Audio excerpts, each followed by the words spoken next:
Picture this, a map of the ancient world, not drawn with borders or cities, but with the shimmering, winding lines of rivers.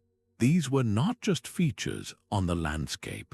They were the invisible hands that sculpted destiny. They decided which cultures would flourish into dazzling empires and which would fade into dust. Think of the pyramids of Egypt, the hanging gardens of Babylon, the vast cities of the Indus Valley, monuments we still marvel at today. None of them would have been possible without the secret, life-giving power of rivers. But here's the surprising twist. These same forces of creation were also forces of destruction. A river that changed its course, that flooded too violently or not enough, could unravel centuries of human achievement in just a few generations.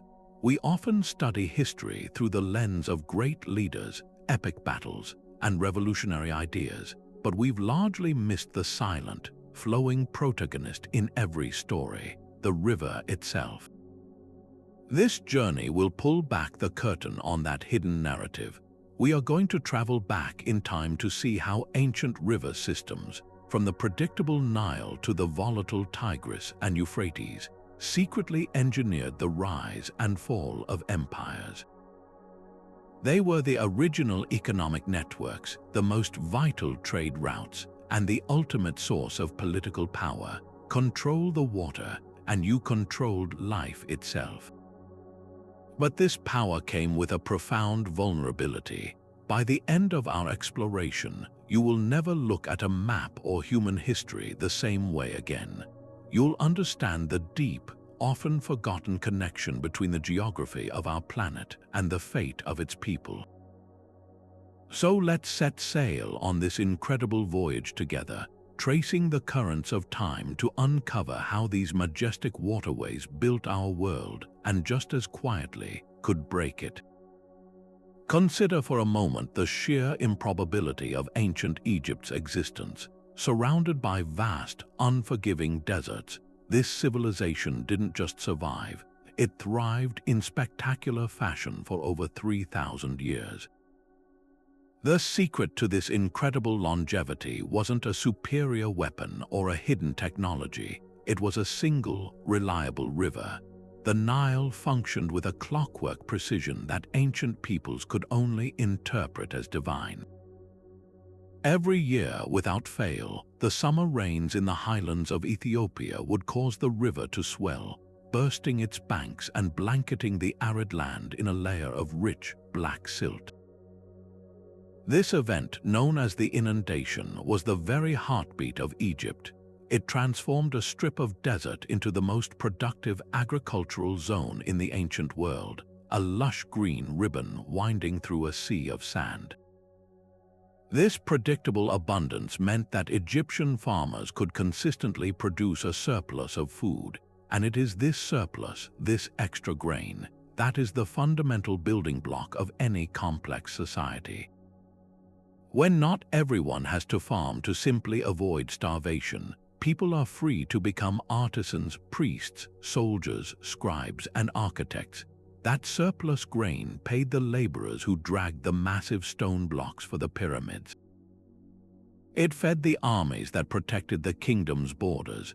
It supported the scribes who developed one of the world's first writing systems, hieroglyphics, to record harvests, taxes, and religious texts. This economic stability allowed for the rise of a powerful, centralized government under a god-king pharaoh, who was often depicted as the guarantor of the Nile's annual flood. The river's rhythm even shaped their perception of time and the cosmos, leading to a calendar based on the flood cycle and a deep belief in cyclical renewal and eternity, concepts etched into every temple and tomb. The Greek historian Herodotus famously called Egypt the gift of the Nile, and he was more right than he could have known.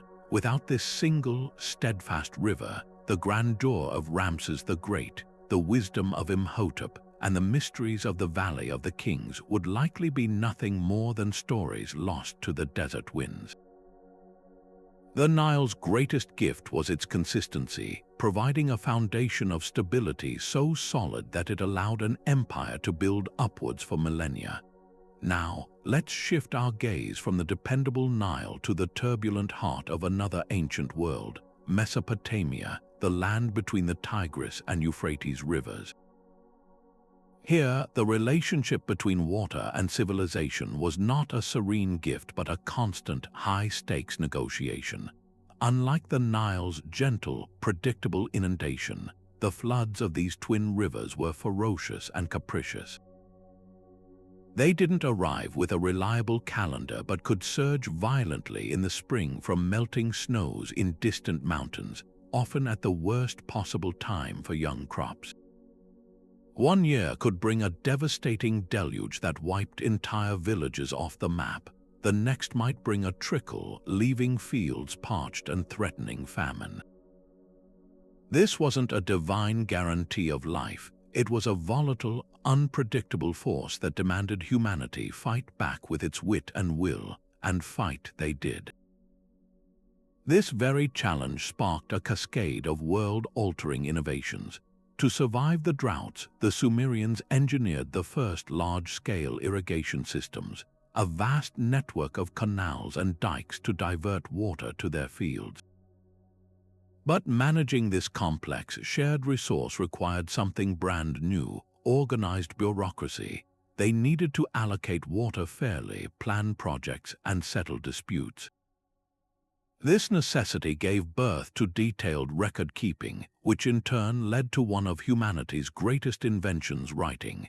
The earliest cuneiform tablets aren't epic poems or royal decrees. They are administrative documents, lists of grain rations, and records of water rights. The very volatility of the rivers forced the creation of writing and the centralization of power, laying the foundation for the first cities like and Uruk and the empires of Akkad and Babylon. Yet this brilliant solution contained the seeds of a future crisis. The intricate irrigation that made the desert bloom had a hidden, sinister side effect. Under the fierce Mesopotamian sun, water sitting in canals and fields would evaporate, leaving behind salts that slowly poisoned the soil. Archaeologists studying ancient crop residues can trace this tragic decline. Early Sumerian tablets record bountiful harvests of wheat, a crop sensitive to salt. Centuries later, those records show a desperate shift to more salt-tolerant barley, and eventually, even barley yields plummeted. The land, once a fertile crescent, was turning into a barren wasteland from within. The same centralized control that built the empire, the ability to command thousands of laborers to dig canals, became its greatest vulnerability. When climate shifts or political unrest disrupted the meticulous maintenance these systems required, or when salinization finally crippled the food supply, the entire intricate structure was at risk of collapse. The Tigris and Euphrates bestowed the gifts of civilization itself, but they were a double-edged sword, empowering societies with one hand while quietly setting a geological timer for their decline with the other. Far to the east of Mesopotamia, along the fertile plains of another mighty river, a civilization emerged that chose a remarkably different path. The Indus River Valley became home to the Harapan civilization, a society that rivaled both Egypt and Mesopotamia in its scale and sophistication, yet possessed a character entirely its own. What makes the Harapan so fascinating and so telling for our story is that they achieved monumental success without the apparent need for towering palaces, grand statues of warrior kings, or the vast armies we associate with ancient empires. Their power was not expressed through conquest but through meticulous order and breathtaking engineering. At cities like Mohenjo-Daro and Harappa, they built on a grid system that would be the envy of many modern planners. Streets ran in perfect perpendicular lines with entire neighborhoods dedicated to craftspeople, and houses that featured indoor bathrooms and toilets. But their true genius is hidden underground, a complex, city-wide drainage system of clay pipes that channeled wastewater away from homes and into covered sewers running beneath the streets. This was an unprecedented concern for public health and urban sanitation, a level of civic planning that wouldn't be seen again for thousands of years. This entire system was made possible by the relentless, life-giving flow of the Indus River. It provided the water for drinking, bathing, and for the extensive agriculture that supported a population scattered across over 1 million square kilometers from the Himalayas to the Arabian Sea.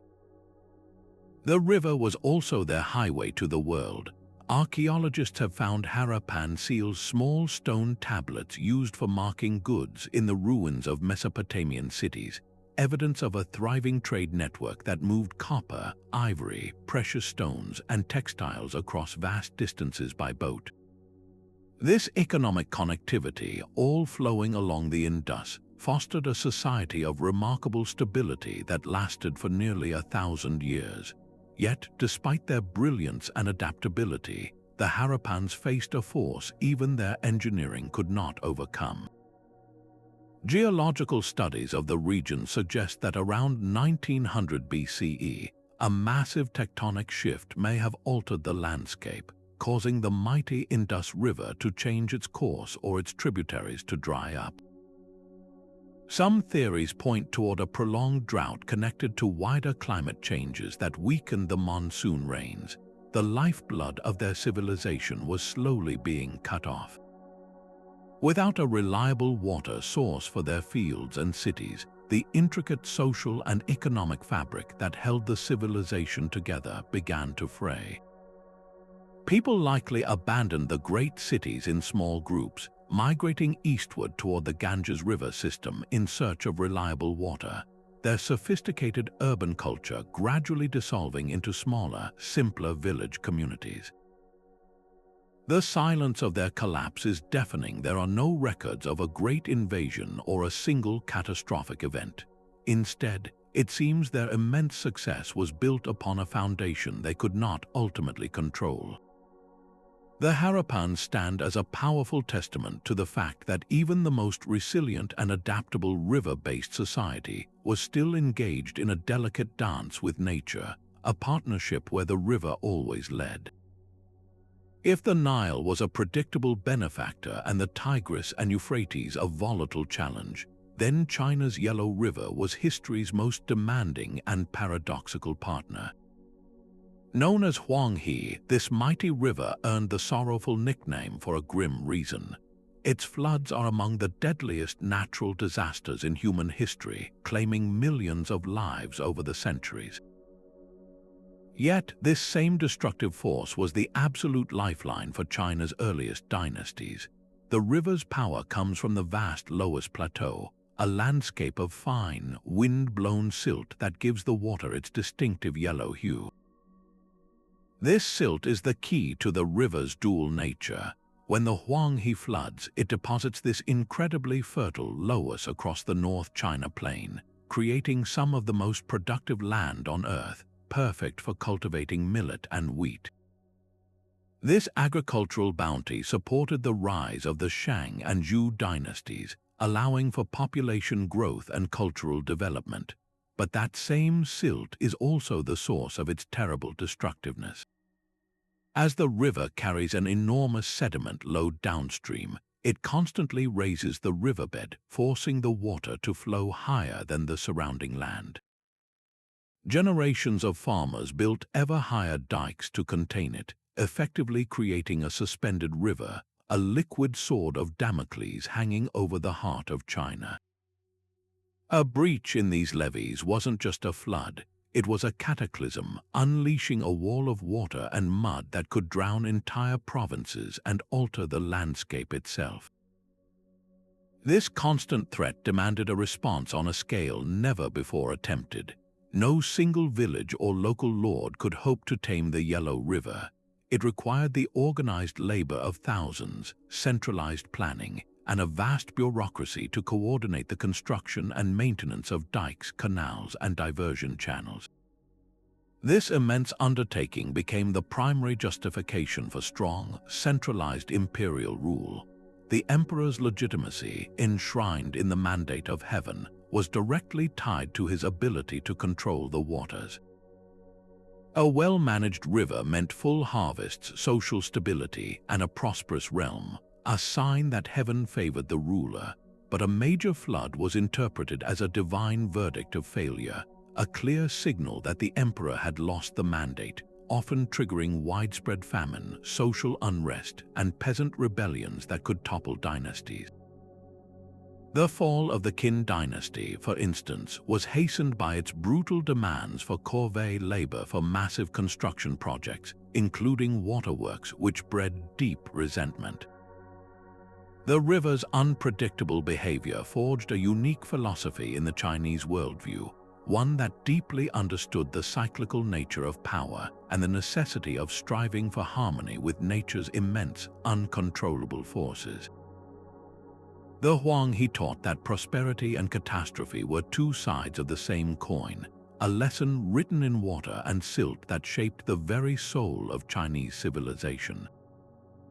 While the life-giving waters of the Nile, Indus, and Tigris Euphrates were undoubtedly the foundation of agricultural surplus, their role as dynamic transportation networks was equally transformative. These rivers functioned as the ancient world's superhighways, silent economic arteries that pumped not just water, but wealth, innovation, and culture directly into the heart of burgeoning empires. Moving goods by boat was exponentially cheaper, faster, and safer than the arduous alternative of overland caravans, which were limited by the strength of animals, the need for frequent rest, and the constant threat of bandits or difficult terrain. A single river barge propelled by the current and aided by sails could carry the equivalent of hundreds of donkey loads, turning what would have been a perilous months-long journey into a manageable voyage of weeks.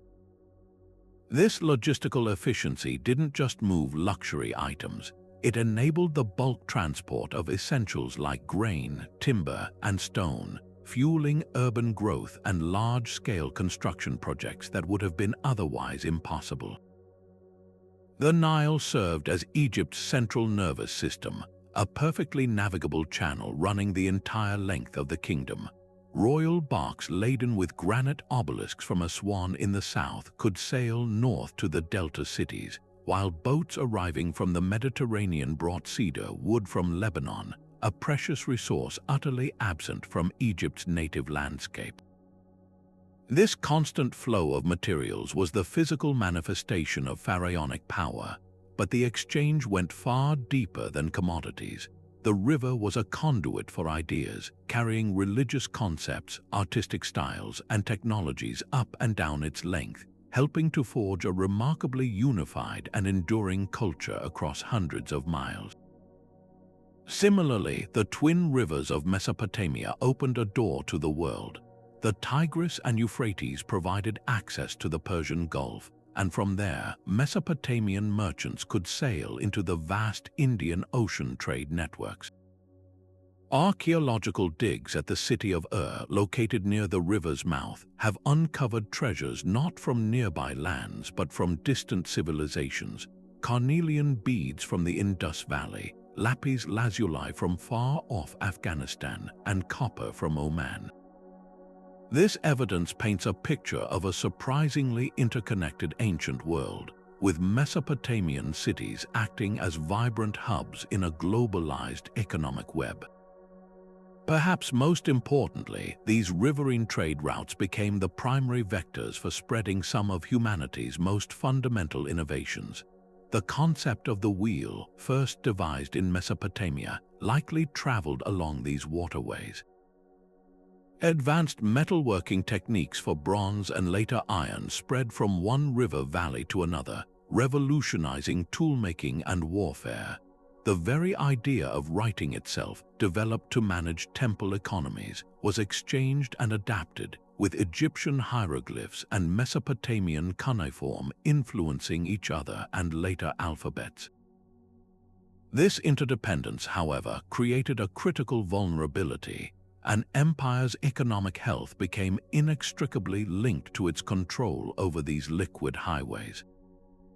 A shift in a river's course could strand a prosperous port city inland, as may have happened to some Indus Valley settlements.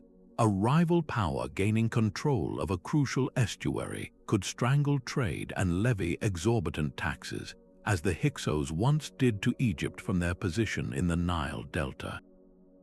The wealth that flowed so freely along these rivers made them irresistible targets, transforming these natural features into the ultimate geopolitical prizes and setting the stage for centuries of conflict and conquest.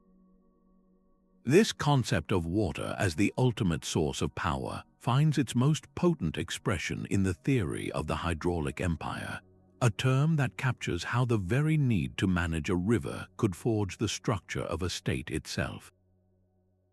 Think of it like this: when a society's survival depends on a single, massive, and complex irrigation network, the group that takes charge of that system doesn't just control the water, they control everything. This wasn't about a single farmer digging a ditch for his field. This was about organizing thousands of laborers to dig and maintain vast canals that stretched for miles, building massive dikes to hold back floodwaters, and creating reservoirs to store water for dry seasons. This kind of project required a commander, a central planner, a bureaucracy to record who worked and who received water, and ultimately, an enforcer to make sure everyone followed the rules. The person or group that could coordinate this effort naturally ascended to a position of immense, unquestioned authority. In ancient Egypt, it was the pharaoh who was mythologized as the deity responsible for the Nile's annual flood. His officials, the viziers, were directly involved in measuring the flood levels and allocating water to different regions. Your access to life-giving water was a direct function of your loyalty to the state. This system became the perfect mechanism for control. The state could demand labor as a form of tax corvée labor to maintain the canals, and it could collect a portion of the agricultural surplus that its water management had made possible. This wealth then funded the palaces, the armies, and the monumental projects that proclaimed the ruler's power, from the ziggurats of Mesopotamia to the Great Wall of China. The mid-20th century political theorist Karl Wittfogel famously argued that this hydraulic model inevitably led to what he called Oriental despotism, a form of government where all power flowed from a single, autocratic source because the ruler literally held the keys to life itself. If you disobeyed, your water could be cut off and your family would starve. While scholars today debate the universality of Wittfogel's thesis, its core insight remains powerful. Controlling water was a uniquely effective path to political domination. Yet, to only see the despotic side is to miss a crucial part of the story. This centralized control, for all its potential for tyranny, was also an incredible engine of human progress. The need to manage water on such a grand scale spurred breakthroughs in mathematics for surveying land, in engineering for designing sluice gates and aqueducts, and in administration for keeping the detailed records that would evolve into sophisticated legal codes and even early sciences. The same bureaucratic machine that could compel labor also created the world's first civil servants, scribes, and architects. The legacy of these hydraulic empires isn't just a story of top-down control. It's also the story of humanity learning to collaborate on a massive scale to overcome environmental challenges, laying the foundational stones for the modern state itself. This intricate dance between absolute power and brilliant innovation, all orchestrated by the flow of a river, shows us that the most lasting structures of human governance were often built not on stone but on water. For centuries, the dramatic collapses of great empires have been explained by the stories we find easiest to tell: tales of barbarian invasions, bloody civil wars, or the corrupt whims of a foolish ruler. But what if the real catalyst was far quieter, yet infinitely more powerful? The true story of many downfalls is written not in stone or parchment, but in ice and mud. Paleoclimatology, the science of studying ancient climates, has begun to pull back the curtain on this hidden history, revealing that the stability of a river, the very lifeblood of an empire, was often at the mercy of larger, global climate patterns. A shift that began with a slight change in ocean temperatures or a volcanic eruption on the other side of the world could, over decades, starve a mighty river of its source, turning a civilization's greatest asset into its most profound vulnerability. This forces us to reconsider the entire narrative of history, moving the spotlight away from the throne room and onto the riverbank where the real drama often unfolded. Consider the Akkadian Empire, history's first great empire, which stretched from the Persian Gulf to the Mediterranean around 2200 BCE. Under the rule of Sargon of Akkad, it unified the warring city-states of Mesopotamia into a formidable superpower. Its collapse was swift and total, and for a long time it was a mystery. The answer wasn't found in a ruined palace, but deep within the sediment layers of the Gulf of Oman. Scientists drilling into the ocean floor discovered a distinct layer of dust that dated precisely to the empire's collapse. This dust could only have come from one place, the dried-out soils of Mesopotamia. The evidence pointed to a catastrophic, multi-decade megadrought, a climatic event so severe it would have drastically reduced the flow of the Tigris and Euphrates. The intricate irrigation canals that were the empire's pride would have sat empty and useless. Crops withered in the fields, and the famine that followed would have shattered the social contract. The central government in Akkad, whose legitimacy was based on its ability to manage water and ensure food, suddenly had nothing to offer. People abandoned the cities, scattering into smaller, nomadic groups to survive. The world's first empire didn't fall to a more powerful army. It was defeated by a prolonged absence of rain, a silent enemy it could never have seen coming. A similar story of climate-driven collapse unfolded over 1,000 years later and across the world, in the lush rainforests of Central America. The Maya civilization reached astonishing heights of cultural and scientific achievement, with towering limestone pyramids, a complex calendar system, and sprawling city-states supported by a network of reservoirs and canals designed to capture seasonal rainwater. Their entire society was meticulously engineered around a predictable pattern of wet and dry seasons. Then, around the 9th century, something went terribly wrong. By analyzing stalagmites in caves which grow layer by layer and preserve a chemical record of rainfall, scientists have identified a series of intense droughts that gripped the region for nearly a century. The reliable rains failed, and the reservoirs that sustained Maya cities during the dry months evaporated. This water crisis would have triggered a catastrophic domino effect. Failed harvests led to famine and malnutrition, making the population vulnerable to disease. The societal stress likely erupted into devastating warfare between city-states, all desperately fighting over dwindling resources like water and fertile land. The priestly elite, who claimed a special connection to the gods responsible for bringing the rain, would have seen their authority completely undermined as their prayers went unanswered. People lost faith in their leaders and their gods, and one by one, the magnificent ceremonial centers were abandoned to the jungle. The Maya collapse is a powerful testament to the fact that even the most sophisticated water management systems are ultimately helpless against a climate that has fundamentally and permanently shifted.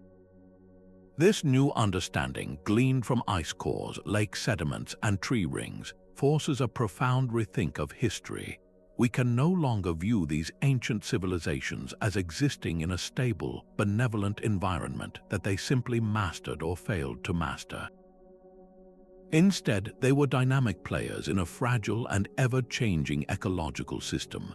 Their fates were tied to climatic currents that operated on a global scale, far beyond their perception or control. A volcanic winter in Iceland could cool the planet and disrupt monsoons in India. A shift in Atlantic currents could parch the plains of North Africa. The lesson for us today is both sobering and illuminating. Modern societies, with our globalized food systems and megacities, are just as dependent on environmental stability as the Akkadians or the Maya were. Our own rivers are now managed by immense dams and infrastructure, giving us an illusion of control that these ancient empires would have recognized. Their stories are not just relics of the past, they are cautionary tales written in layers of dust and ice, reminding us that the relationship between human ambition and the natural world is the most fundamental drama of all. While the great river valley empires were built by the life-giving force of a single defining waterway, the story of Rome presents a fascinating alternative, a civilization that didn't just depend on one river, but sought to master an entire continent's network of them. The Romans weren't children of a single river. They were the ambitious architects of a hydrological empire, weaving a web of waterways into the very fabric of their power. Their journey began, of course, with the Tiber. This modest river was the cradle of Rome, its gentle currents allowing for the easy transport of building stone, timber, and grain from the interior to the burgeoning city. The Tiber's strategic ford point also made the site of Rome a crucial crossroads, a place where the salt road from the coast met north-south trade routes. But as the Republic expanded into an empire, its relationship with rivers evolved from one of local convenience to one of imperial necessity. The Alps, that formidable mountain barrier, were a nightmare for moving armies and supplies. Rivers, however, provided the solution. The Po Valley in northern Italy, crisscrossed by rivers like the Padus, became the empire's breadbasket, its produce easily shipped down to the capital. Beyond the Alps, the real superhighways of the empire emerged, the Rhine and the Danube. These weren't just rivers, they were mobile frontiers. The legions didn't just camp near them, they built a dense infrastructure of fortified camps, watchtowers, and supply depots along their banks. The Rhine became the Limes Germanicus, the hard border separating the Roman world from the Germanic tribes, while the Danube served a similar function against the Dacians and others to the east. The Roman navy, the Classis Germanica and Classis Pannonica, patrolled these rivers constantly, a floating border guard that could rapidly deploy troops to any trouble spot. This system was a masterpiece of logistical control, allowing Rome to project power deep into the continent with a speed that would have been impossible over land. Yet, this brilliant reliance on river networks also sowed the seeds of a profound vulnerability. The empire's immense size meant it was now tethered to the health and behavior of dozens of different river systems, each with its own quirks and susceptibilities. A period of prolonged drought could lower water levels on the Danube, stranding supply barges and leaving frontier forts isolated and undersupplied. Conversely, a series of unusually wet years could lead to catastrophic flooding, washing away the very bridges and fortifications that defined the border. The infamous loss of 3 legions in the Teutoburg forest in 9 CE was a stunning military defeat, but it also underscored a deeper logistical truth. Operating in dense, river-crossed forests far from the Mediterranean core was a precarious endeavor. The Roman response was typical monumental engineering. They didn't just use rivers, they sought to remake them. They dug canals to bypass treacherous stretches like the Fossa Drusiana connecting the Rhine to the North Sea. They built massive stone bridges that were marvels of the ancient world, not just as crossing points but as statements of permanent, unassailable control. They constructed aqueducts that siphoned water from distant sources, but these too were often extensions of river systems, vulnerable to changes in their headwaters. This entire sprawling system, the forts, the fleets, the canals, required a constant and enormous investment of resources, money, and manpower to maintain. As the empire faced increasing political instability, economic inflation, and external pressures in its later centuries, that maintenance began to falter. A bridge that wasn't repaired became a choke point. A silted-up river channel that wasn't dredged became unnavigable, cutting off a province from the central trade network.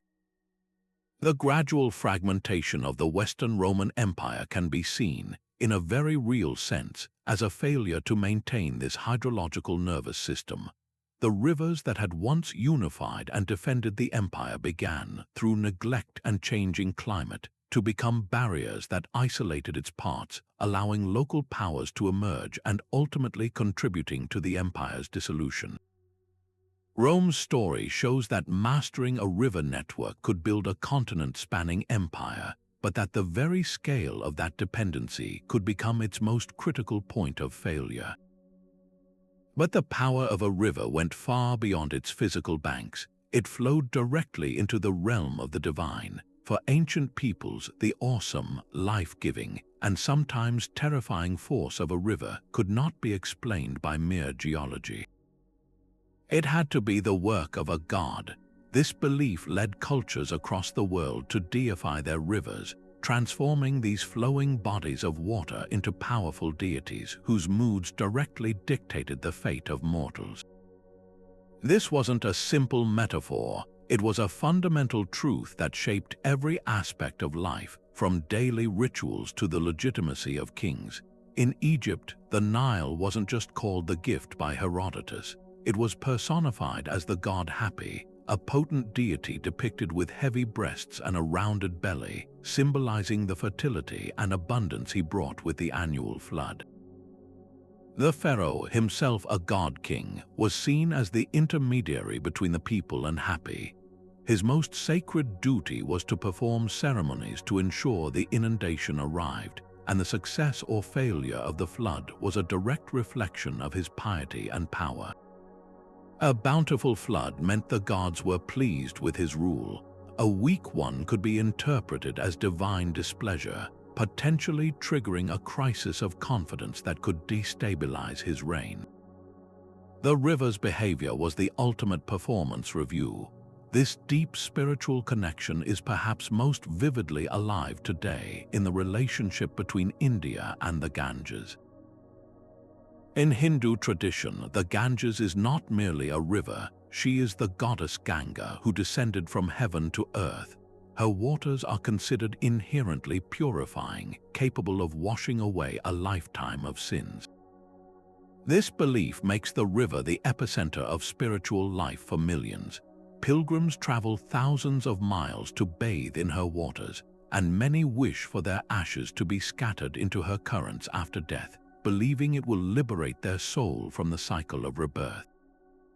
This profound sacred status historically dictated where great cities were built. Ancient centers of learning and power, like Varanasi and Haridwar, grew on her banks not just for the water and trade she provided, but to be close to her divine essence. A king who controlled a stretch of the sacred Ganges held not just territorial power but immense spiritual authority. He was the protector of the faithful, the guardian of the most holy site in the universe. This intertwining of spiritual and political power meant that any threat to the river was a threat to the entire cosmic and social order. If the Ganges were to be polluted or her flow diminished, it wouldn't be seen as an environmental issue, but as a catastrophic failure of leadership and a sign of widespread moral decay. The ruler would be expected to perform elaborate sacrifices and rituals to appease the angered goddess, restoring balance to the world. This worldview, where ecology and theology are inseparable, shows us that for these ancient empires, the river was never just water. It was a conscious, divine partner in the project of civilization, a partnership that required constant reverence, respect, and fear, for the gods could give, and the gods could just as easily take away. This silent, creeping disaster of salinization represents one of history's most tragic environmental feedback loops, a slow-motion crisis born from the very irrigation systems that made empire possible. The process itself is deceptively simple. When river water is channeled onto fields under the hot sun, the water itself evaporates, but the dissolved mineral salts it carried from distant mountains do not. They remain behind, gradually accumulating in the soil with every watering. At first, the effect is negligible, even beneficial. A little salt can help certain crops. But year after year, decade after decade, the salt concentration builds to toxic levels. It creates a hard, whitish crust on the surface of the land, a visible scar of infertility, and more insidiously, it changes the very chemistry of the soil, making it difficult for plant roots to absorb essential water and nutrients. The land that once burst with life begins to sicken and die, not with a dramatic crash, but with a quiet, relentless withering. The archaeological record from ancient Sumer tells this story with heartbreaking clarity. By analyzing ancient plant remains and clay tablets, scientists have traced a telling agricultural shift. In the early dynastic periods, Sumerian farmers grew abundant harvests of wheat, a prized and nutritious grain that was also relatively sensitive to salt. But over the centuries, as the salt levels in the soil inexorably rose, wheat yields began to plummet. The response was a desperate, pragmatic adaptation. Farmers were forced to switch to a hardier, more salt-tolerant crop, barley. For a time, this worked. Barley could withstand the worsening conditions, and the agricultural system stumbled on. But even barley has its limits. Eventually, cuneiform records from the city of Lhasa show that barley yields themselves had fallen to a mere fraction of their former glory. A field that once produced 30 bushels of grain might now produce only 15. This wasn't just a bad harvest, it was a systemic, irreversible decline in the civilization's caloric foundation. The consequences of this silent killer rippled through every layer of society. A halving of the food supply meant famine became a constant specter. The state, which derived its wealth and power from taxing agricultural surplus, suddenly found its coffers emptying. It could no longer afford to pay the vast armies of bureaucrats and engineers needed to maintain the very irrigation canals that had caused the problem, let alone fund grand projects or armies for defense. Social unrest would have simmered and then boiled over as hungry citizens questioned the authority of rulers and priests who could no longer deliver prosperity. The central government's legitimacy, built on its promise to manage the waters and ensure abundance, evaporated as completely as the water from the fields. The great cities of southern Mesopotamia, the very heartland of civilization, were gradually abandoned, their populations migrating northward in search of fresher soils, leaving behind a whitened, barren landscape. This was not the result of a foreign invasion or a sudden cataclysm. It was a slow suicide by salinity, an ecological bankruptcy centuries in the making. The story of Mesopotamia serves as a powerful, ancient warning about the danger of prioritizing short-term abundance over long-term sustainability, a lesson written in salt and forgotten soil. Beyond their role as economic engines and divine partners, rivers presented ancient empires with a ready-made military advantage, a natural moat on a continental scale. A wide, fast-flowing river was a formidable obstacle for any invading army, forcing them to slow down, concentrate their forces at predictable crossing points, and become incredibly vulnerable in the process. For the Romans, the Rhine and Danube rivers weren't just geographical features. They were the carefully patrolled limits of their world, a liquid wall that defined civilization from what they saw as barbarism. Forts, watchtowers, and legionary camps dotted the banks, creating a deep defensive zone where any attempted crossing could be spotted, reported, and met with overwhelming force. The river gave the defenders the priceless gifts of time and information. Similarly, in China, the swirling, treacherous currents of the Yellow River provided a shifting but often impassable barrier against nomadic horse archers from the northern steppes, its muddy waters swallowing men and horses alike. A ruler who could control the bridges and fords held the keys to the kingdom's security. Yet, this defensive strength was a double-edged sword. The very crossing points that were so easy to defend also became the most coveted and fiercely contested spots on the map, turning rivers into natural stages for epoch-defining conflicts. When Julius Caesar led his legions across the shallow Rubicon River in 49 BCE, it was more than a simple military maneuver. It was a deliberate act of treason that ignited a civil war, because that small river marked the legal boundary of his province. To cross it with an army was to declare war on Rome itself. Centuries earlier, the mighty Euphrates served as the tense border between the Roman and Parthian empires, a fluid line of control that saw countless campaigns as each side sought to establish a bridgehead on the opposite bank. Controlling a river crossing wasn't just about tactics. It was about controlling the flow of trade, the movement of armies, and the very definition of a border. The army that held the bridge could charge tolls, cut off supplies, or launch a surprise invasion.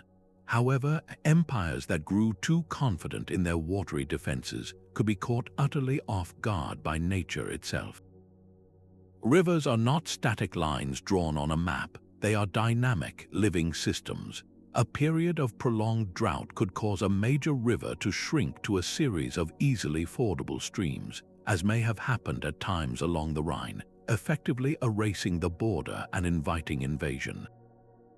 Conversely, an era of intense flooding could wash away carefully constructed bridges and fortifications, crippling an empire's ability to respond to a threat or even to supply its own frontier garrisons.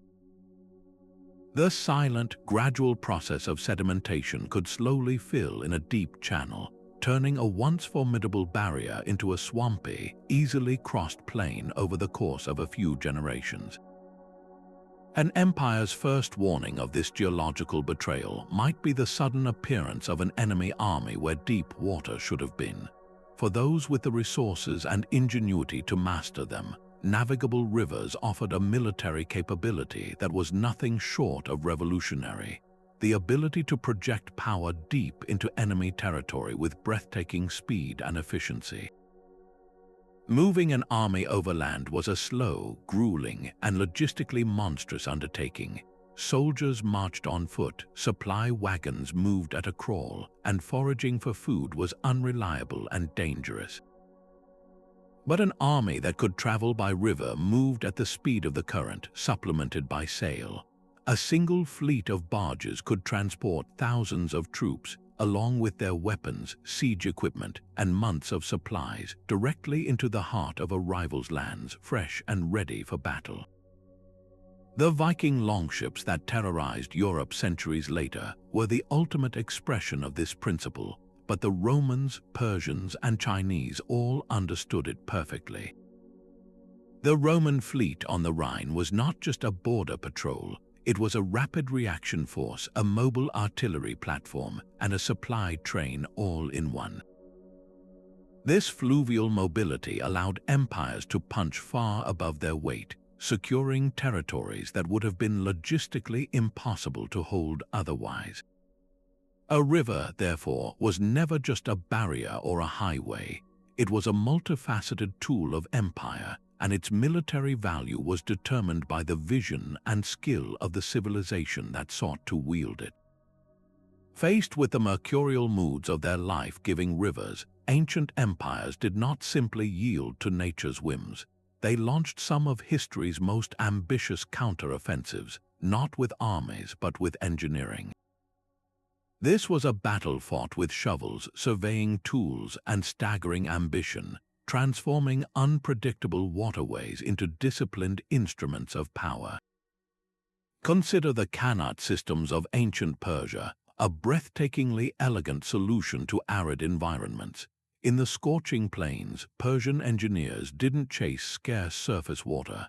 They tunneled deep underground to tap into water trapped at the foot of mountains. These were not simple tunnels, but gently sloping masterpieces that used gravity to guide the water for dozens of miles, surfacing into a chain of oasis-like settlements. Each vertical shaft, dug at intervals along the tunnel's path, provided ventilation for the diggers and a way to remove excavated earth. This wasn't just irrigation. It was a subterranean river network, human-made and meticulously planned, that allowed cities to flourish in the desert. The Qanat was a democratizing force, with water shares carefully allocated by community agreement, yet it also reinforced a centralized state that could protect the technology and the trade routes it made possible. On an even grander scale, the Khmer Empire at Anchor achieved a hydraulic marvel that turned a seasonal deluge into a year-round source of prosperity. In the monsoonal climate of Cambodia, the challenge was not a lack of water, but its violent and uneven distribution. The Khmer response was to sculpt the landscape itself into a massive water management machine. They constructed vast, intricate networks of canals, massive reservoirs known as barrays, and sophisticated moats that did far more than just decorate their temple complexes. This system functioned like a city-wide battery. During the intense wet season, it captured and stored enormous quantities of monsoon rainwater, preventing catastrophic flooding. Throughout the long dry season, this stored water was then methodically released to support 3 consecutive rice harvests a year, an agricultural output that underpinned the wealth and manpower needed to build the iconic temple of Angkor Wat. The entire layout of the city, with its temples and palaces, was a symbolic reflection of the Hindu cosmos, mirroring the mythical Mount Meru surrounded by oceans. Here, engineering, religion, and political power flowed together as seamlessly as the water in the canals, proclaiming the king's divine role as the master of the elemental forces. Perhaps no project in the ancient world better exemplifies the political power of water management than China's Grand Canal. While the Khmer system was a circular reservoir and the Persian Qanats were radial tunnels, the Grand Canal was a linear artery of empire, an artificial river stretching over 1,100 miles. Its construction, spanning centuries and dynasties, was an undertaking of almost unimaginable effort, requiring the mobilization of millions of laborers. The canal's genius was logistical. It connected the political and military heart of China in the arid north, centered on the Yellow River, with the lush, rain-fed rice baskets of the Yangtze River delta in the south. For the first time, the emperor in the north could reliably feed his massive capital and garrison his armies with surplus grain from the south, without relying on the treacherous coastal sea route or slow, difficult overland carts. The Grand Canal didn't just move food, it moved people, ideas, and culture, binding together the diverse regions of China into a single, cohesive economic unit. It became the central nervous system of the empire, and control over it was synonymous with control over China itself. The canal allowed the Tang and Song dynasties to oversee golden ages of stability and prosperity, proving that who controlled the water routes controlled the destiny of a nation. Yet, these monumental achievements came with a hidden and often fatal fragility.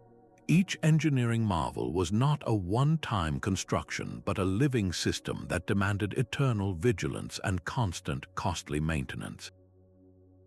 The canals could collapse or silt up, requiring generations of specialized knowledge to keep clear. At anchor, the very success of the system may have sown the seeds of its eventual decline. Deforestation of the surrounding watersheds to expand agriculture led to severe erosion. This sent massive amounts of silt rushing into the intricate canal network during monsoons, gradually clogging the vital channels. As maintenance failed, perhaps due to war, political instability, or a shift in climate, the hydraulic heart of the empire began to falter. A system designed to prevent flooding may have become its cause, while the loss of irrigation capacity would have crippled the rice production that fed the massive population. The splendid temples were eventually reclaimed by the jungle not because they were conquered, but because the incredibly complex water machine that sustained the city around them broke down. The Grand Canal, too, faced constant battles with silt from the Yellow River, requiring an army of dredgers to keep it navigable. The story of these engineering wonders is a powerful paradox. They were the ultimate expression of human control over nature, yet they created a new, even more profound dependency. An empire could build a river, but it could not escape the relentless need to care for it. Yet even as empires mastered the art of controlling rivers, the rivers themselves held a final, unmasterable card: the power to simply move. The ground beneath our feet is not as fixed as it seems, and over centuries, the relentless forces of geology and climate could shift a river's course entirely, redrawing the map of human habitation with a quiet, unstoppable force. A thriving city, its prosperity built entirely on the banks of a mighty waterway, could find itself stranded inland as the river sought a new path to the sea, its lifeblood slowly draining away into the sands. This wasn't a sudden catastrophe like a flood or an invasion.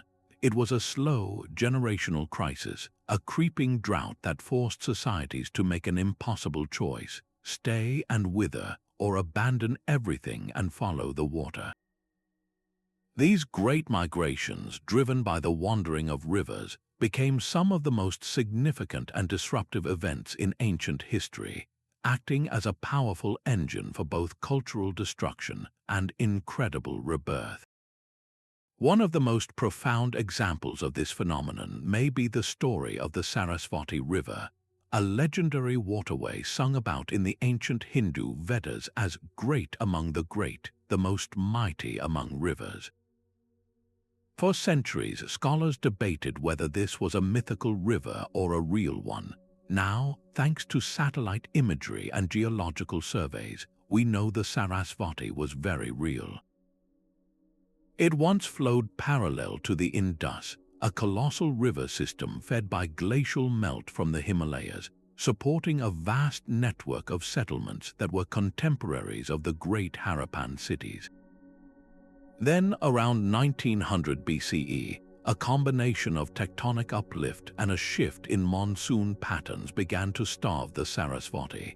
The mighty river described in the hymns gradually broke apart, its tributaries captured by other rivers, until it fragmented into a series of seasonal streams and finally vanished into the desert of what is now Rajasthan.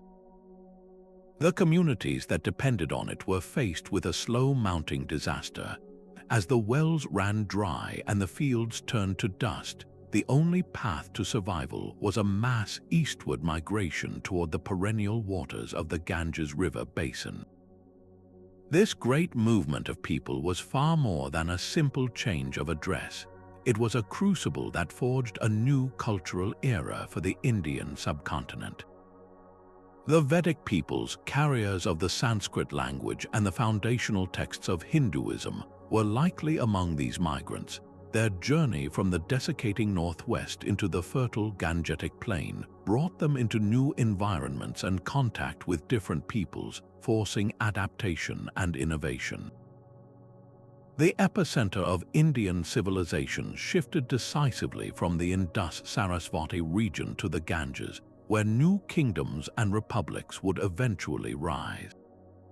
The Vedic texts themselves evolved, reflecting this new geography and the social complexities of building a new life.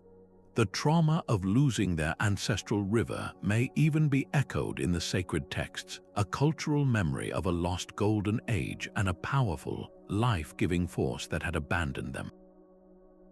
The disappearance of the Sarasvati did not just change a map, it redirected the entire spiritual and political destiny of ancient India, demonstrating how the death of one river could give birth to an entirely new chapter of human history.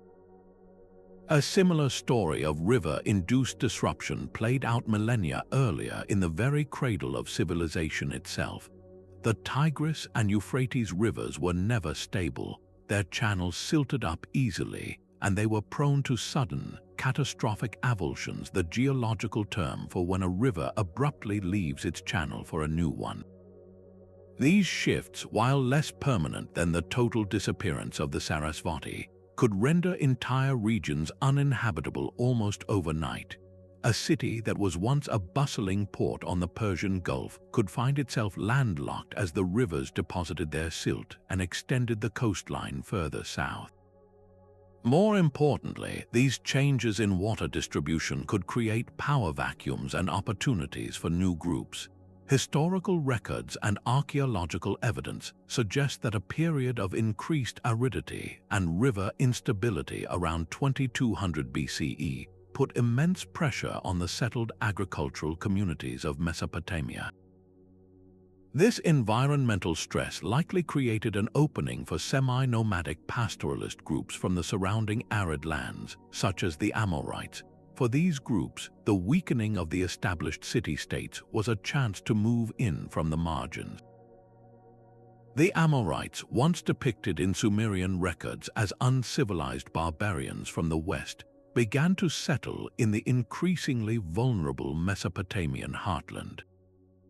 They did not simply destroy the existing culture, they adapted to it, eventually taking control of key cities. Perhaps the most famous Amorite king was Hammurabi, who rose to power in Babylon and established one of the world's most famous early law codes. The shifting rivers, by undermining the old order, had inadvertently cleared the way for the rise of a new empire. This pattern repeated itself throughout the history of the region, with the instability of the water supply acting as a constant catalyst for political change, toppling old powers and elevating new ones in an endless cycle driven by the flow of water. These great migrations, forced by the whims of rivers, underscore a fundamental truth about ancient empires. They were not the static, immutable structures we sometimes imagine. They were dynamic, fluid entities in a constant state of negotiation with their environment. A river was a partner in this dance, but it was a partner with its own agenda, capable of leading its human collaborators in unexpected and often difficult new directions. This necessity to adapt, to pick up and move entire societies in response to environmental cues, was not a sign of weakness but a testament to human resilience. It was through this very disruption, this breaking apart and coming back together in new configurations, that ideas spread, technologies were shared under pressure, and new, more complex societies were forged. The fluidity of the river was mirrored by the fluidity of human culture itself, each constantly reshaping the other in a deeply intertwined relationship that reminds us our history has always been written not just on the land, but by the water that flows across it. For generations, the Amazon rainforest was presented to us as the ultimate pristine wilderness, a vast, untouched expanse of nature where only small, nomadic tribes could eke out a simple existence. This narrative painted the region as a world apart from the grand river valley civilizations of Egypt and Mesopotamia, a place where human ambition was humbled by an impenetrable jungle. But this long-held story is now being completely rewritten, thanks to a revolutionary technology that allows us to see through the dense canopy to the ground below. LiDAR, which stands for light detection and ranging, works like a powerful X-ray vision from the sky, mapping the terrain with laser pulses and revealing secrets hidden for centuries. What it has uncovered along the Amazon River and its countless tributaries is nothing short of astounding. The traces of vast, sophisticated, and densely populated civilizations that once thrived in this environment. We are not talking about a few scattered villages, but a complex network of societies that transformed the very fabric of the rainforest to suit their needs, creating a landscape that was not wild, but was instead a carefully managed and engineered garden. These pre-Columbian cultures mastered the art of living with the river's powerful seasonal floods, an annual phenomenon where water levels can rise by over 30 feet, inundating vast areas of forest for months at a time. Instead of fleeing from this deluge, they learned to harness it. They constructed enormous raised fields, vast platforms of earth that lifted their crops safely above the waterline. Between these fields, they dug intricate networks of canals. This system was pure genius. The canals not only drained excess water, but also served as productive fish farms, providing a crucial source of protein. The nutrient-rich sediment deposited by the floods would be collected from these canals and used to fertilize the fields, creating a completely sustainable cycle of agriculture that could support populations numbering in the millions. They also enriched the naturally poor rainforest soil by creating terra preta, or black earth, an incredibly fertile, human-made soil packed with charcoal, pottery shards, and organic waste that remains productive to this day. These societies built geometrically precise earthworks, extensive roadways connecting far-flung communities, and large ceremonial centers, all pointing to a level of social organization and technical skill that rivals many of the so-called cradles of civilization. This revelation forces a dramatic rethink of the Amazon's history and its capacity to support complex human societies. It was not a pristine wilderness waiting to be discovered. It was a carefully curated and managed environment, the product of centuries of intelligent human intervention. The river was not a barrier but the central artery of this world, the highway that connected these communities and the engine that powered their agricultural system. Their success was a direct result of their profound understanding of the river's rhythms and their ability to adapt to them rather than fight against them. This pattern of symbiotic adaptation mirrors the stories of the Nile and the Indus, but it unfolded in a completely different part of the world, proving that the drive to build civilization around a river is a universal human impulse. Yet, this thriving world proved to be tragically fragile in the face of an external shock it could never have anticipated. The decline of these Amazonian civilizations was likely not due to a failure of their river management, but to the arrival of European explorers in the 16th century.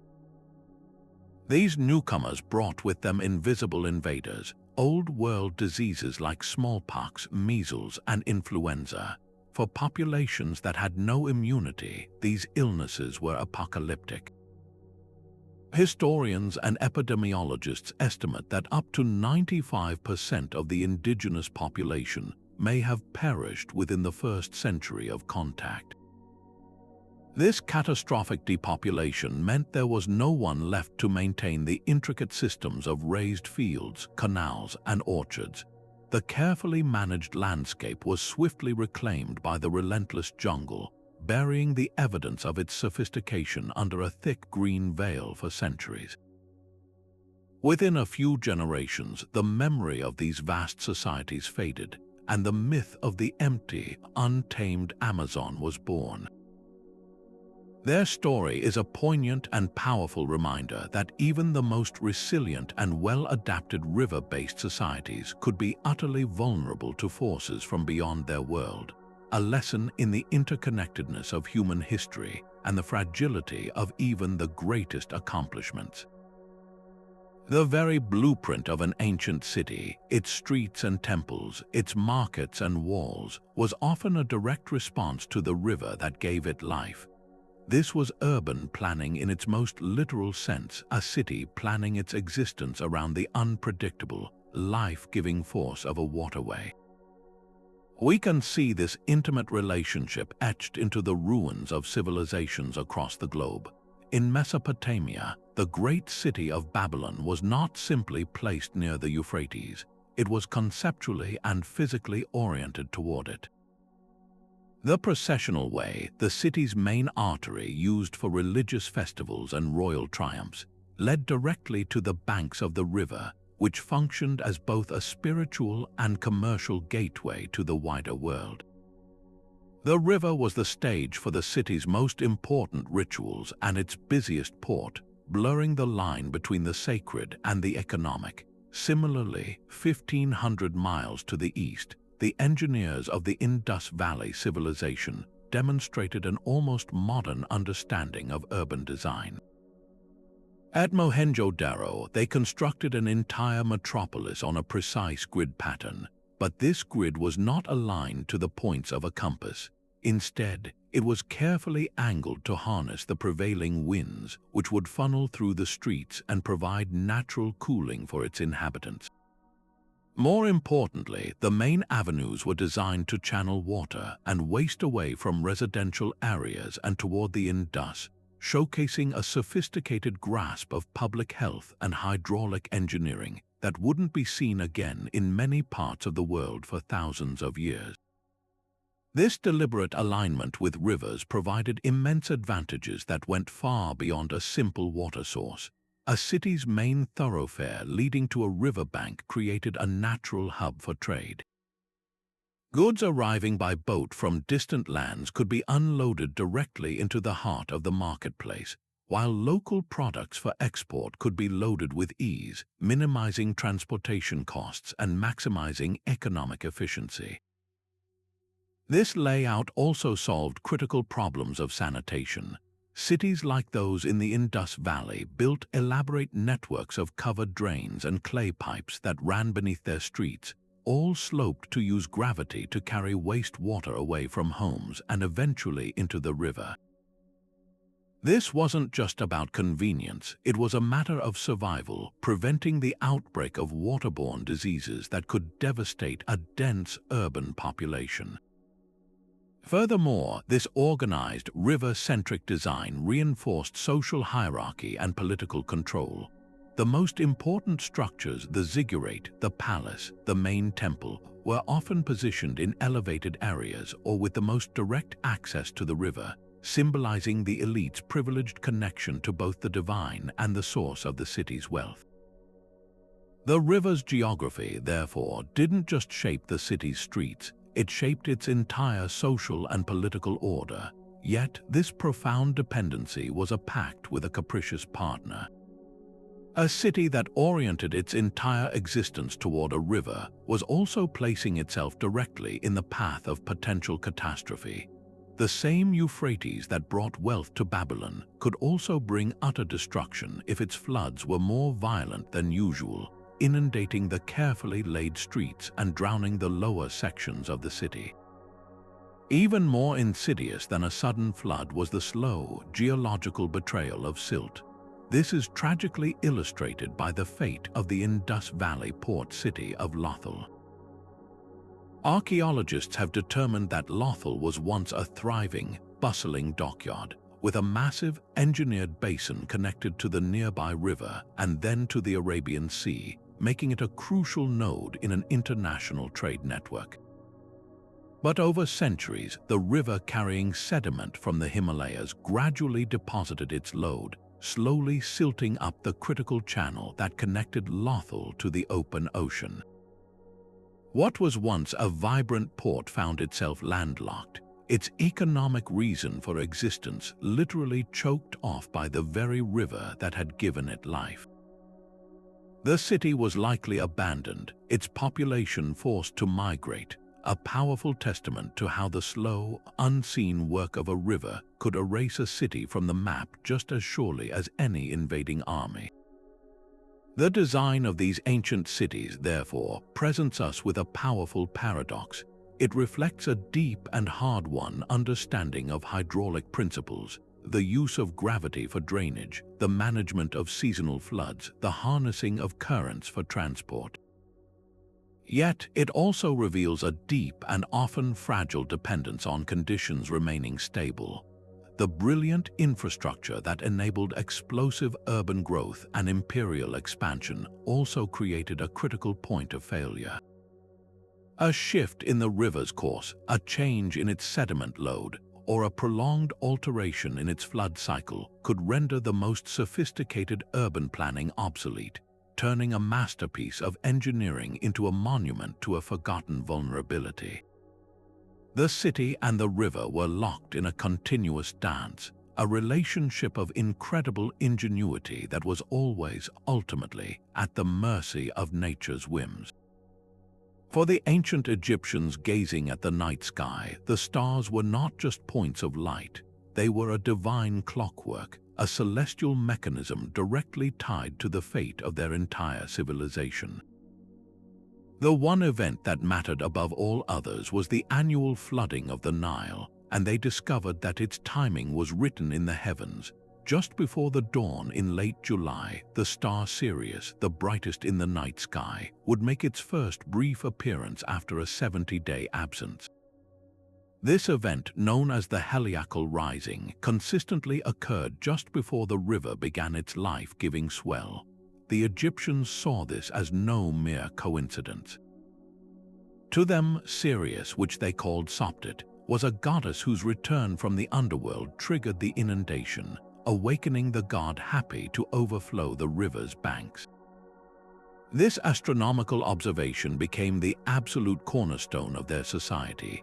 It allowed them to develop a calendar so precise and practical that it revolved around 3 seasons, not 4, all defined by the river: Akhit, the time of inundation; Peret, the growing season; and Shemu, the harvest. This knowledge was power in the most literal sense. Priests and scribes, the intellectual elite, used this predictable calendar to tell farmers exactly when to prepare their fields, when to plant, and when to reap. This centralized control over the agricultural cycle reinforced the pharaoh's divine authority, as he was seen as the intermediary who ensured this perfect celestial and earthly harmony continued. Their entire concept of cosmic order, known as Mat, was reflected in this reliable, predictable interplay between the star, the river, and the harvest. This drive to read the heavens for hydrological clues was even more intense in Mesopotamia, where the rivers were far less predictable. The violent and capricious floods of the Tigris and Euphrates presented a terrifying uncertainty that the Mesopotamians were desperate to overcome. If they couldn't control the rivers, they could perhaps predict them by seeking patterns in the one realm that seemed even more powerful than the waters: the movements of the gods in the sky. Their astronomers, who were also priests, meticulously recorded celestial events on thousands of clay tablets, noting the positions of planets, the phases of the moon, and rare occurrences like eclipses. They were searching for omens, believing that the gods communicated their intentions through the stars. A particular planetary alignment or the appearance of a comet might foretell a devastating flood or a crippling drought. This urgent need to anticipate the river's behavior, to find order in the chaos, fueled incredible intellectual advances. It led directly to the development of a complex base 60 numerical system, which we still use today for measuring time and angles, and to highly accurate mathematical models for tracking lunar and planetary cycles.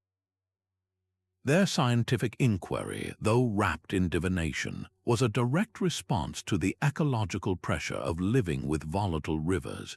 The authority of the king and the priesthood depended on their ability to interpret these celestial signs correctly. A successful prediction that saved the harvest would solidify their power, while a failure could be seen as a loss of divine favor, potentially triggering unrest. In this way, the challenge of the rivers didn't just demand engineering solutions like irrigation. It forged a new way of thinking about the universe, blending meticulous observation with cosmology and laying the foundations for the science of astronomy. This profound connection between the flow of water and the motion of stars reveals a hidden driver of intellectual progress across the ancient world. The necessity of predicting the unpredictable river, of aligning human activity with the rhythms of nature, acted as a powerful engine for innovation in science, mathematics, and governance. It forced these cultures to become meticulous observers and record keepers, to develop sophisticated tools for measurement and calculation, and to create complex bureaucratic systems to disseminate this vital knowledge. The river's behavior posed the critical questions, and the need for survival drove the search for answers in the cosmos. This celestial river dance was more than just practical. It was a philosophical cornerstone, shaping a worldview where humanity was deeply embedded in a grand, interconnected system of earth, water, and sky. The stability of an empire, therefore, depended not just on controlling water through canals and dikes, but on understanding its deeper connection to the universe itself, a mastery that was measured in the stars. Imagine the entire civilized world of the late Bronze Age as a brilliantly intricate mobile, each piece a mighty empire: the Egyptians, the Hittites, the Mycenaeans, the Babylonians, all delicately balanced and connected by gleaming threads of trade in copper, tin, and luxury goods. Then a silent, invisible hand begins to shake the entire structure.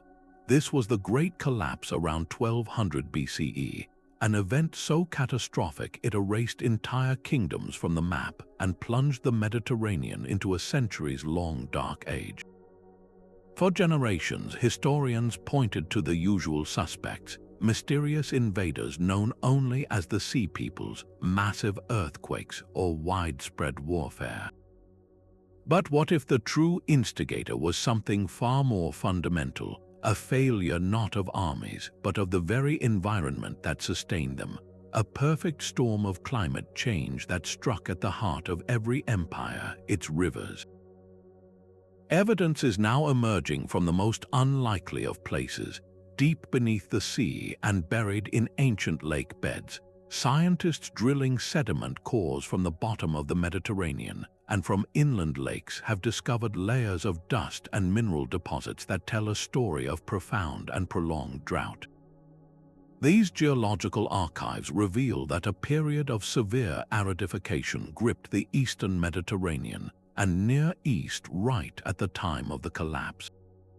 For the river-dependent empires, this was a death sentence written in dust. The life-giving annual floods of the Nile, so crucial to Egypt's identity and survival, became weak and unreliable. Clay tablets from the desperate final days of the Hittite capital in Anatolia plead for emergency grain shipments from Egypt, revealing a crippling famine. The reply from the Egyptian pharaoh Merneptah was stark: "I have no grain to send you." Even the superpower of the era was stretched to its breaking point. This was not an isolated crisis. The drought was regional, meaning it struck every major power simultaneously. The reduced flows in the Tigris and Euphrates would have crippled Mesopotamian agriculture, while in Greece, the Mycenaean palatial centers, which relied on a complex agricultural system, found their stores emptying. The intricate web of international trade that had been the great strength of the Bronze Age world now became its greatest vulnerability. As harvests failed from Greece to Babylon, the economic underpinnings of the entire system crumbled. The copper and tin needed to make bronze, the vital alloy for weapons and tools, could no longer be easily traded. Kings who could no longer feed their people or arm their soldiers quickly lost their legitimacy and their grip on power. The resulting famine, internal rebellions, and desperate migrations of displaced peoples, the so-called Sea Peoples, were not the cause of the collapse but its symptoms.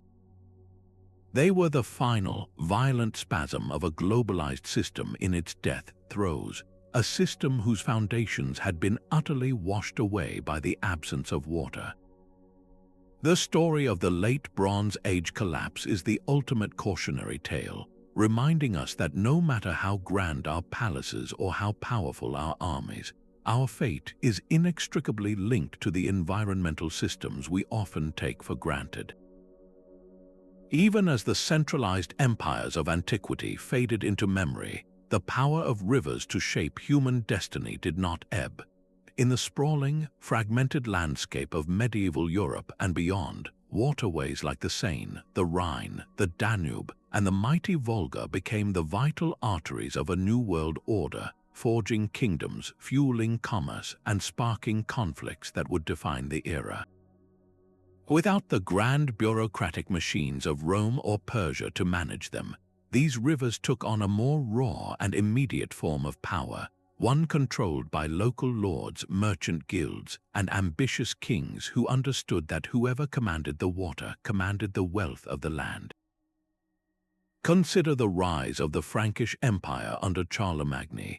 His vast domain was stitched together not just by conquest, but by the strategic use of rivers like the Rhine and the Danube. These waterways served as highways for his armies, allowing him to move troops and supplies with a speed his adversaries couldn't match, projecting his power from the heart of Europe to its farthest edges. But this control was perpetually contested. The Rhine, in particular, became a simmering borderland of tension. Castles and fortified towns sprouted like stone mushrooms along its banks, built by local dukes and bishops to control lucrative crossing points and extract tolls from every merchant barge that passed.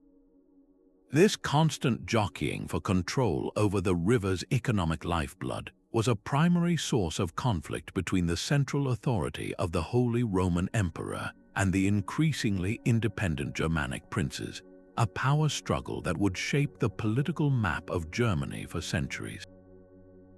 Far to the east, the story of rivers took on an even grander scale with the emergence of Kievan Rus. This federation of Slavic peoples owes its very existence to the river networks of what is now Ukraine and Western Russia. The Dnieper River was their backbone, but it was connected to a sprawling system including the Volga and the Western Dvina, all linked by portages, places where traders would physically drag their boats overland from one river system to another. This was the famed trade route from the Varangians to the Greeks, a watery superhighway connecting the Baltic Sea to the Black Sea and by extension to the immense wealth of the Byzantine Empire. Viking traders and adventurers known as the Varangians navigated these rivers not just as raiders but as founders of cities like Kiev and Novgorod, which grew immensely wealthy, taxing the flow of furs, honey, wax, and slaves. The river didn't just facilitate trade, it dictated the location of power. A prince's authority was measured by his control of key river ports, and the entire social and political structure of Kievan Rus was oriented around these liquid roads. This era also saw rivers become conduits for something even more powerful than goods, ideas. The same river routes that carried silks and spices also carried beliefs and knowledge. During the Crusades, the great rivers of Europe ferried not only armies but also cultural influences back and forth between East and West. The Rhine served as a corridor for the movement of troops and pilgrims, while the Danube provided a path for knights and their entourages, bringing architectural styles, medical knowledge, and new philosophies from the Byzantine and Islamic worlds deep into the heart of Christendom. Furthermore, while we often picture the Silk Road as a dusty overland trail, its northern branches were heavily dependent on river systems like the Volga, which connected the Caspian Sea to the fir-rich forests of the north, creating a blended zone of cultural and economic exchange that spanned continents. Yet, for all their enduring power, the medieval relationship with rivers began to show the first signs of a new, more troubling dynamic. As towns grew into cities, the waste from tanneries, butcheries, and densely packed populations began to flow untreated into these waterways. The very rivers that provided drinking water and sustenance also became carriers of disease, with outbreaks of waterborne illnesses like dysentery becoming commonplace in urban centers. This was a quiet, creeping crisis, a foreshadowing of the immense environmental pressures that would come with the industrial age. The medieval period stands as a crucial bridge, demonstrating that even after the fall of great empires, the fundamental rules of geography still applied. Rivers remained the silent arbiters of power, but humanity's growing footprint was beginning to leave a lasting, and often foul, mark upon them. But the arrival of European colonial powers marked a profound and violent rupture in humanity's relationship with its rivers. This was no longer the ancient dance of adaptation or the medieval struggle for local control. This was an era of outright extraction, where rivers were viewed not as divine partners or life-giving forces, but as industrial tools to be conquered and harnessed for maximum profit and imperial dominance. The colonial mindset saw the vast river networks of the Americas, Africa, and Asia as blank slates, obstacles to be engineered away or veins of wealth to be mined, with little regard for the intricate ecological and social systems that depended on them. This shift from symbiosis to subjugation would reshape continents and leave a legacy of environmental disruption that we are still grappling with today. In North America, the French and later the Americans saw the Mississippi River not for its spiritual significance to the indigenous peoples who lived along its banks, but as a logistical puzzle.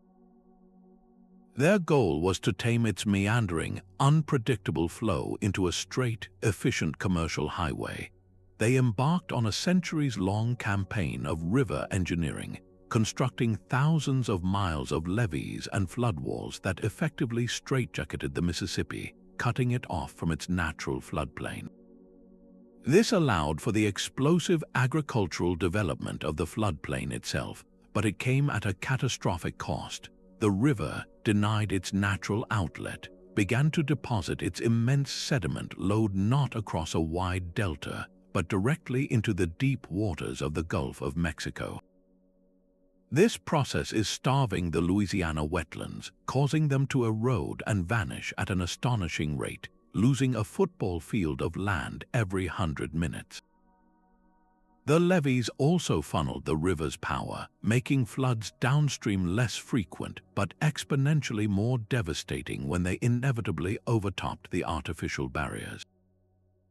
The colonial project of control had, in essence, created a far more dangerous and unstable system, trading long-term resilience for short-term economic gain. Half a world away, the British Raj in India undertook an even more ambitious transformation of the hydrologic landscape, viewing the unpredictable monsoon-driven rivers of the subcontinent as a threat to stable tax revenue. British engineers set out to remake them in the image of the orderly, managed waterways of England. They constructed massive canal systems like the Ganges Canal, designed to bring perennial irrigation to vast tracts of land for the cultivation of cash crops, primarily cotton and indigo, for export to the mills of Manchester. This was water management in the service of empire, designed to feed an industrial machine an ocean away. The ecological consequences were severe and immediate. The constant irrigation without adequate drainage led to widespread waterlogging and salinization, tragically echoing the ancient fate of Mesopotamia, but on a far grander and faster scale. Fertile fields turned into barren, salt-encrusted wastelands. Furthermore, the diversion of water for canals drastically altered local hydrology, often depriving downstream villages of their traditional water sources and leading to conflicts that the colonial bureaucracy was ill-equipped to manage. The British approach treated the river as a mere utility, its value measured only in pounds sterling, its complex role in the cultural and spiritual life of millions dismissed as primitive superstition. This colonial legacy of exploitation over harmony created a stark contrast with the ancient world, where the pharaohs and the Khmer kings saw themselves as stewards whose power was derived from maintaining a balance with the river. The colonial powers saw themselves as masters, whose right was to command and reshape nature without consequence. The ancient empires, for all their faults, generally worked within the ecological boundaries set by the river, adapting their societies to its rhythms. The colonial project sought to force the river to adapt to the economic demands of a distant global empire. This fundamental philosophical shift introduced a new and dangerous paradigm, that water was a resource to be extracted until exhausted, rather than a cycle to be maintained. The resilience shown by ancient societies, born from a deep, hard-won understanding of their local environment, was replaced by a brittle system of control that was vulnerable to the slightest disruption. The consequences of this shift compromised ecosystems, social inequity in water access, and a fractured relationship between people and their environment are not just historical footnotes. They are the very water challenges that define the modern world, setting the stage for the geopolitical battles over rivers that are now unfolding across the globe. The story of rivers and empires is not confined to the dusty pages of history books. It is being written today in real time, on a scale that would have been unimaginable to the pharaohs or the Mesopotamian kings. The same forces that built and broke the ancient world are now playing out on a global stage, where the stakes involve not just the fate of a single civilization, but the stability of entire regions and the lives of hundreds of millions. The Nile, the very same river that gifted Egypt 3,000 years of stability, is now the epicenter of a 21st century standoff. For millennia, Egypt enjoyed a near monopoly on the Nile's waters, a reality codified by colonial-era treaties that it still invokes today. But the geopolitical landscape has shifted. Upstream, Ethiopia, seeking its own path to development and electrification, is constructing the Grand Ethiopian Renaissance Dam on the Blue Nile, the tributary that provides the vast majority of Egypt's water. This colossal project represents a direct challenge to the old order, a declaration that the river's bounty must be shared. For Egypt, the dam is an existential threat, potentially reducing the flow of its lifeblood river and crippling its agriculture. The tense negotiations between Ethiopia, Egypt, and Sudan are a modern echo of the ancient struggle for hydraulic control, but now amplified by massive populations, modern weaponry, and a global audience. It is a powerful demonstration that the rules of this game have not changed, only the players and the scale. This pattern of tension is replicated across the globe wherever rivers cross political borders. In Southeast Asia, the Mekong River feeds over 60 million people, its seasonal pulse dictated by monsoon rains and the snowmelt from the Tibetan Plateau. But China, sitting upstream, has constructed a cascade of 11 major dams on the upper stretch of the river, which it calls the Lancang. These dams give Beijing immense power to control the river's flow, storing water during the wet season and releasing it for hydroelectric power during the dry season.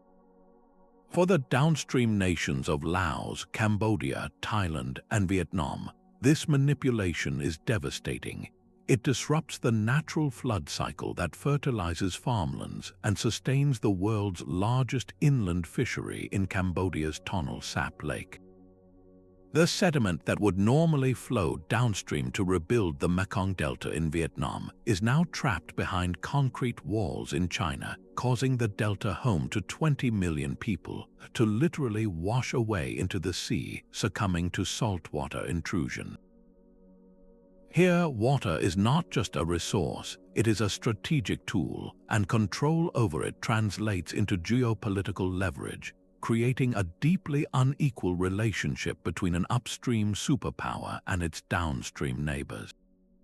In the American West, the Colorado River tells a similar story of over-allocation and escalating demand, though the conflict is not between nations but between states, agricultural interests, and sprawling cities. The Colorado is a river governed by a century-old compact, a legal framework built on the optimistic assumption of a water supply that has since proven to be a historical anomaly. A megadrought, arguably the worst in 1,200 years, has gripped the region, dramatically shrinking the river's flow and the reservoirs it feeds, like Lake Mead and Lake Powell.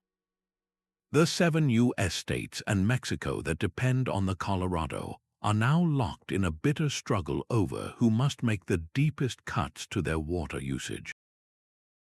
Farmers who use the majority of the water for irrigation face an uncertain future.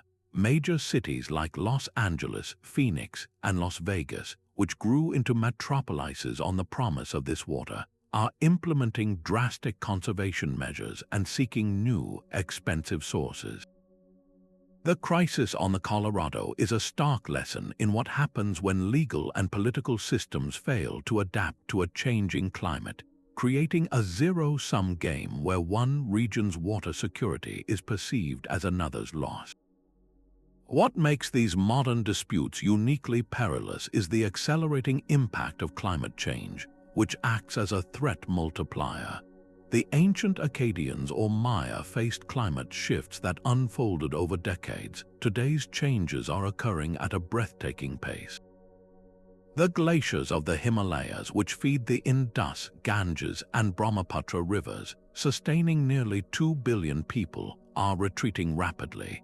Initially, this melt will increase river flows, leading to more severe flooding.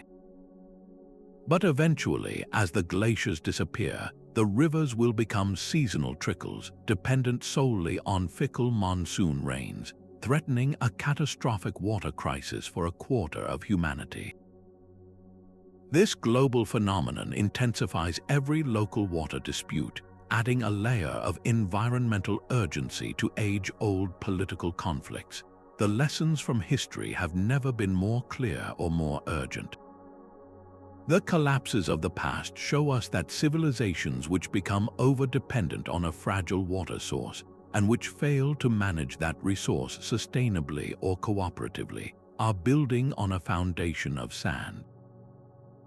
The ancient imperative to innovate, to adapt, and to find a balance between human need and environmental reality is now a global mandate for survival.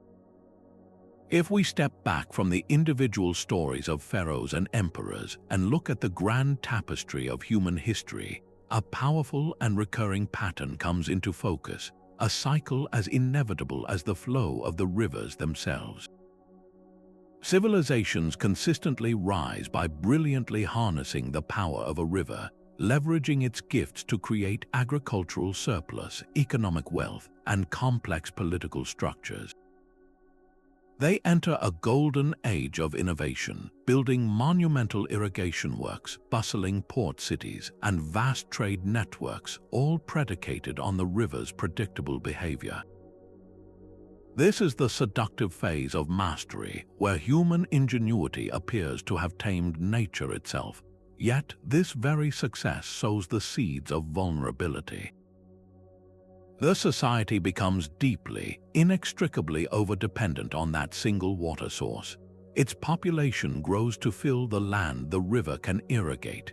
Its economy becomes structured around the trade the river facilitates, and its central authority derives its power from controlling the river's distribution. The civilization becomes a specialist, exquisitely adapted to one specific set of environmental conditions, and like any specialist in a changing world, it faces immense risk. This is where the cycle enters its most perilous phase, when change inevitably comes, whether a prolonged drought, a tectonic shift that alters the river's course, or the slow, silent creep of salinization from their own irrigation, the empire's rigidity becomes its greatest weakness. The intricate system that once provided abundance now becomes a cage. The central authority, whose legitimacy is tied to water management, is often too slow to adapt or too invested in the status quo to acknowledge the new reality. The result is a dramatic contraction, a collapse, or a painful fragmentation as society is forced to reorganize itself on a simpler scale. We see this pattern etched into the landscape of every continent. The Mesopotamians exploited their twin rivers with brilliant irrigation, only to be undermined by the salt that irrigation left behind. The Khmer at Anka built a hydraulic metropolis, but their system likely faltered under the weight of its own complexity and environmental feedback. The Romans mastered a network of rivers for logistics and defense, but maintaining that vast system ultimately strained their resources to the breaking point. The critical lesson from historical ecology is not that technological control is futile, but that resilience is found in diversity and flexibility, not in monolithic mastery. The most enduring societies were those that built buffers into their systems, whether through crop diversity, decentralized water management, or maintaining alternative food sources like pastoralism. They understood that the river was a partner in a dynamic relationship, not a servant to be commanded. This ancient wisdom offers a crucial lens for viewing our own modern challenges. Our global civilization is now repeating this ancient cycle on a planetary scale, with our interconnected economies and massive infrastructure projects representing the ultimate expression of technological control. We have dammed, diverted, and depleted rivers with a power that would astonish an ancient engineer, yet we face the same fundamental risk: over-dependency on a system we assume is stable. Recognizing this deep historical pattern is our first and most important step toward breaking it. By valuing ecological balance over sheer domination, by designing for flexibility and resilience rather than rigid efficiency, and by remembering that the river's flow always has the final say, we can write a new chapter in this ancient story. For centuries, the true extent of our hydrological past was hidden, its secrets buried under layers of sand, soil, and time. We relied on crumbling texts and scattered ruins, often forced to guess at the full picture of how ancient civilizations interacted with their water sources. But a revolution is quietly unfolding in archaeology, one powered not by shovels alone, but by satellites and sensors that allow us to peer into the earth without ever breaking ground. This technological leap is fundamentally rewriting the map of history, revealing the ghostly imprints of lost rivers and the breathtaking sophistication of ancient water management on a scale we never imagined. It's as if we've been given a key to a forgotten world, one where legendary waterways are stepping out of myth and into scientific fact. Take the case of the Sarasvati River, a central, revered figure in ancient Indian texts like the Rig Veda, described as a mighty river flowing from the mountain to the sea. For generations, many Western scholars dismissed it as a mythological concept, a symbolic river of paradise, but the stories persisted.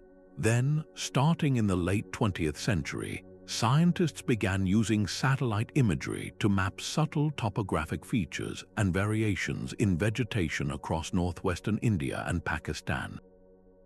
What they saw was astounding: a vast paleo-channel, a deep and wide ghost of a river system, running parallel to the Indus and draining into the Arabian Sea. Ground-penetrating radar and sediment core samples confirmed it. This was no myth, this was the Sarasvati. Its discovery didn't just prove a text correct, it solved a massive historical puzzle. It explained the dense concentration of Harapan settlements found far from the Indus River, revealing that their civilization was built along a twin river system, much like Mesopotamia. The Sarasvati's eventual drying up, likely due to tectonic activity capturing its tributaries and climate change weakening its glacial sources, provides a powerful environmental explanation for the eastward migration of populations and the gradual decline of the Harapan cities in that region, shifting the cultural heart of ancient India toward the Ganges. An equally dramatic discovery is emerging from one of the most unlikely places on Earth, the Sahara Desert. Today, it is a vast ocean of sand, but satellite radar and geological surveys have revealed the skeletons of immense ancient river systems lying buried beneath the dunes. One such system, the Tamanrasset River, is believed to have been one of the largest rivers ever to exist on our planet, with a catchment area rivaling the Amazons. It once flowed from the mountainous regions of what is now southern Algeria and Morocco, carving a massive valley across the Western Sahara before emptying into the Atlantic Ocean. This river and others like it would have turned parts of the desert into a green and habitable landscape during past humid periods. These findings completely reshape our understanding of human migration and settlement in North Africa. What we once saw as an eternal, impenetrable barrier was, at various points in prehistory, a verdant corridor crisscrossed with waterways, potentially facilitating the movement of early humans. It forces us to reconsider every assumption about isolation and connection in the ancient world. Beyond simply locating these lost waterways, new technology is allowing us to appreciate the genius of ancient water management in stunning detail. LiDAR, which uses laser pulses to create a detailed 3D model of the ground surface even through dense jungle canopy, has been a game changer. In places like Cambodia, LiDAR scans over Angkor have revealed a sprawling, low-density metropolis with a hydraulic system far more complex and extensive than anyone had dreamed. It wasn't just a few canals and reservoirs, it was a vast, engineered landscape of waterways, embankments, and urban ponds that managed water for agriculture, transportation, and ritual purposes on an almost unimaginable scale. Similarly, in the Americas, LiDAR is revealing vast networks of canals and raised fields built by pre-Columbian cultures in the Amazon, proving that what was once considered pristine wilderness was actually a carefully managed environment shaped by human hands for centuries. These aren't just academic curiosities, they are libraries of lost knowledge. They show us how past societies created sustainable systems to live with floods, droughts, and variable climates, lessons that are urgently relevant to our modern world facing similar challenges. This ongoing revolution in archaeological science does more than just fill in blanks in our history books. It actively invites us all to become part of the discovery process. Projects like the Global Explorer platform, founded by archaeologist Sarah Parcak, use satellite imagery and crowdsourcing, allowing anyone with an internet connection to scan landscapes for potential archaeological sites, from buried walls to lost settlements. This democratization of discovery means that the next great find could be made by a student, a teacher, or an enthusiast sitting at their kitchen table. It transforms history from a static subject into a dynamic, participatory hunt for clues, connecting us directly to the process of unraveling our shared human story. Each newly mapped river channel and each revealed canal system is a piece of a grand puzzle, showing us that the rise and fall of empires was always a conversation with the environment, a dance with water that we are only now beginning to fully understand. From the fertile banks of the Nile to the mighty currents of the Amazon, we have journeyed across continents and millennia to uncover a profound truth, that ancient river systems were the silent, invisible architects of human history. These winding waterways did far more than provide a drink or a place to fish. They were the very lifeblood of civilization, the economic engines of early trade, and the source of political power that could unite millions under a single banner. We have seen how their predictable gifts allowed the Egyptians to plan for eternity, and how their volatile challenges forced the Mesopotamians to invent writing and bureaucracy. We have watched as they shaped spiritual beliefs, directed the course of scientific discovery, and even dictated the placement of city streets. But perhaps the most powerful lesson they offer is one of humility. For all our engineering marvels, our canals and our dams, our levees and our reservoirs, these stories remind us that we are not the masters of nature, but its partners. The flow of a river is a powerful reminder that the natural world always has the final say. Our ancient ancestors understood this delicate balance, even when they could not control it. Their successes came from working within the rhythms of the earth, and their collapses often came from overstepping those boundaries, whether through the slow poison of salinization or the fragility of overdependence. Today, as we face our own epoch-defining water crises, from the dwindling reservoirs of the American West to the geopolitical tensions over dams on the Nile and Mekong, this hidden history is not just a fascinating tale. It is an essential guidebook. It empowers us to look beyond short-term solutions and to build societies that are resilient, adaptable, and deeply respectful of the environmental systems that sustain us. The currents of the past do not just tell us where we have been, they show us the way forward. If this journey through the echoes of time has changed the way you see the world, we would love to hear your thoughts in the comments below. Share what surprised you most or which river's story resonated deepest. And if you are eager to keep exploring history's greatest mysteries with us, please subscribe to the channel and hit the notification bell. Together, let's continue to trace the hidden currents of our past, so we may navigate the complexities of our future with wisdom, foresight, and a renewed respect for the powerful forces that have always shaped our world.